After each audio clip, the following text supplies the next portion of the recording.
सर्वांना श्री स्वामी समर्थ. हॅलो नमस्कार, मी गायत्री पाटील तुमचे सगळ्यांचे अगदी मनापासून स्वागत करते आपल्या यूट्यूब चॅनलवर. आज भागवत सप्ताहाचा 7वा दिवस होता. म्हणजे आज वाचन पूर्ण होणार होतं. सुरुवातीलाच चहा नाश्ता झाला आणि सुरुवातच्या मी क्लिप ॲड न केल्या होत्या कारण बरेच आमचे सगळ्यांचे म्हणजे मम्मीची, वहिनीची, सोनूची तब्येत खराब होती. सो मी त्याच्या गडबडीत असल्यामुळे सुरुवातीचं काही शूट वगैरे केलं नव्हतं.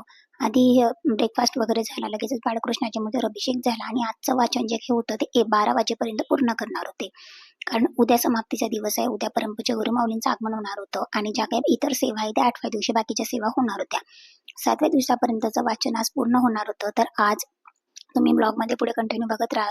का आज सुदाम्याचे पोहे तुम्ही ऐकली असेल ती कथा किंवा स्टोरी. तर कृष्ण आणि सुदाम्याचे पोहे म्हणजे त्यांच्या मैत्रीची एक सुंदर अशी क्लिप दाखवलेली होती, जी की सांस्कृतिक कार्यक्रमाच्या माध्यमातून ती दाखवली. त्याच्यानंतर लगेचच साक्षात ब्रह्मांड नायकाचं म्हणजे आपल्या गुरूंचं श्री स्वामी समर्थ महाराजांचं दर्शन सुद्धा झालेलं होतं. आणि खरंच असं वाटत होतं का खरंच ह्या 7 दिवसांमध्ये आपल्याला स्वामींचं दर्शन अगदी जवळून झालं आणि आपली प्रार्थना महाराजांपर्यंत पोहोचली.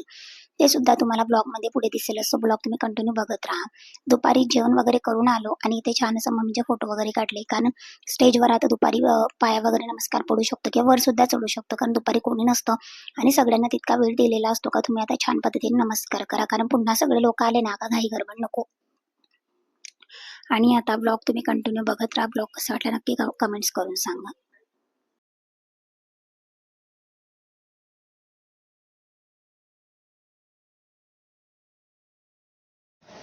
सोडल्यानंतर मथुरेमध्ये तो मित्र लागला, तो म्हणजे तिथं सोन्याची द्वारका नगरी तयार झाली आणि सुदाम्याच्या घरी 18 दिवस आले. भगवान घरी द्वारका समिती जेवायला काय उपस्थित व्हायला की भगवान कृष्णाने कामाला करून घेतलं. त्यांचा मित्र श्रीमंत आले द्वारका तिथे जायला सांगितलं, पण तिथे नवीन मागायची, पण तुम्ही जमत तरी भेटून तरी या, मागू नका तुमच्या चित्रकला, पण भेटून तरी या. आणि मग भगवान कृष्णाने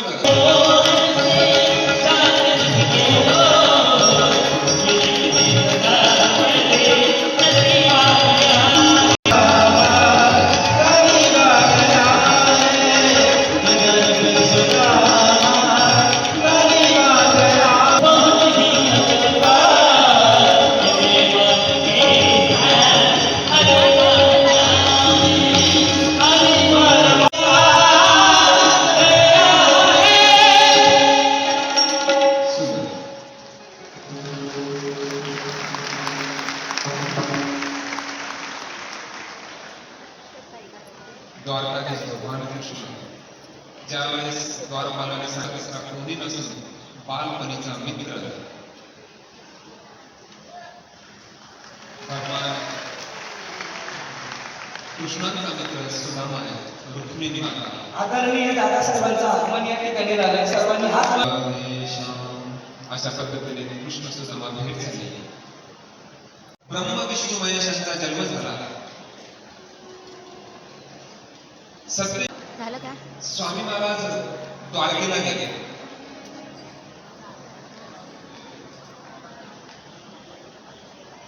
हरे कृष्ण हरे कृष्ण हरे स्वामी महाराज बोलले अरे आमचा जप करतोस आणि आम्हाला जप करायची सुद्धा चांगलं आहे. कसं होतं स्वामी सांगितलं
जनाबाई नावाची स्त्री, एक अर्धा मिनिट सांगतो आणि थांबतो मी.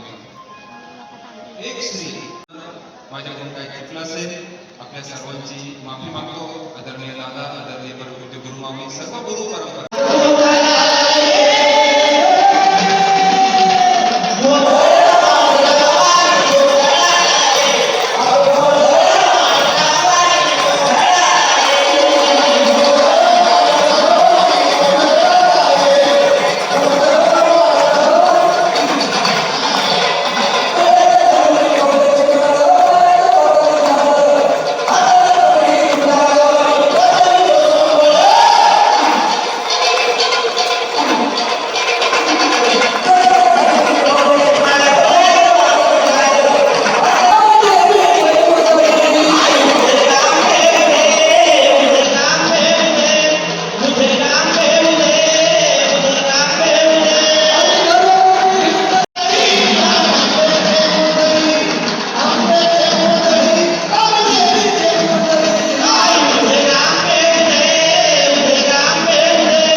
तुम्ही बघितलं तर मैत्री असावी तर कृष्ण आणि सुदामासारखी, कारण कृष्णाला थोडाही गर्व नव्हता त्याच्या सत्तेचा, त्याच्या प्रजेचा किंवा पैशाचा, आणि सुदामाच्या गरिबीचा थोडाही त्याला किळस आली नाही किंवा त्याला काहीच वाटलं नाही. त्याने जवळ केलं त्याच्या मित्राला आणि छानशी मदत सुद्धा केली. पोहे खातानाचं दृश्य सुद्धा मी क्लिक केलं. तसं ब्लॉग कसा वाटलं नक्की कमेंट्स करून सांगा.